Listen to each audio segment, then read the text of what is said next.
இதே எப்ஸ்டீன் 2019ஆம் ஆண்டு மீண்டும் கைது செய்யப்படுறான். அதுக்கப்புறம் சில காலங்களில் சிறைச்சாலையிலேயே மரணிக்கிறான்.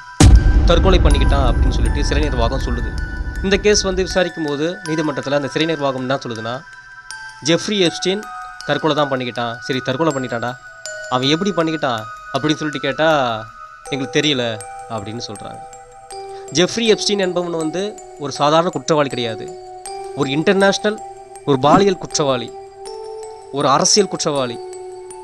இவனை எந்த மாதிரியான பாதுகாப்புக்கு அந்த சிறை நிர்வாகம் வச்சுருக்கணும் சொல்லுங்கள். சிசிடிவி ஃபுட்டேஜ் கேட்குறேன், சிசிடிவி ஒர்க் ஆகலை அப்படின்னு சொல்கிறாங்க.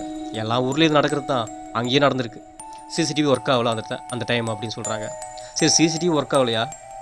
அங்கே இருந்த செக்யூரிட்டிக்கு இருந்திருப்பாங்கள்ல போலீஸு, அவங்களாம் அதெல்லாம் பார்க்கலையா அப்படின்னு கேட்டால் செக்யூரிட்டி தூங்கிட்டாரு அப்படின்னு அந்த சிறை நிர்வாகம் சொல்லுது. இதெல்லாமே இந்த உலகம் நம்மளும் நம்ப மாட்டோம். ஸோ யாரையோ சேவ் பண்ண அந்த சிறை நிர்வாகம் முடிவெடுக்குது. யார் அவர்கள்?